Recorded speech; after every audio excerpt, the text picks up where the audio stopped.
আজকে আর্জেন্টিনার এই র্যালির এখানে আমি শুভ উদ্বোধন ঘোষণা করছি।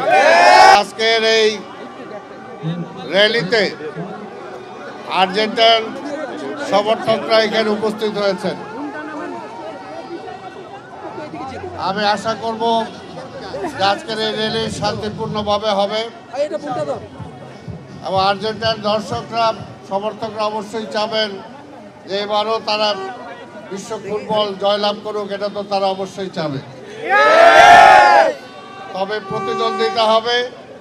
আমি আশা করব যে প্রতিদ্বন্দ্বিতায় সকল দলকে আমাদের সমান সুযোগ দিতে হবে এবং ঢাকার প্রশাসক হিসাবে আমি আশা করব যে ঢাকার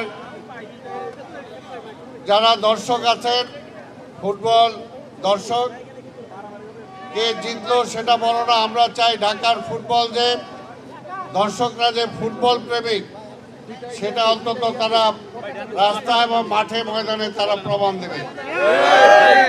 আমি আর বক্তব্য দীর্ঘায়িত করব না। আজকে আর্জেন্টিনার এই র্যালির এখানে আমি শুভ উদ্বোধন ঘোষণা করছি।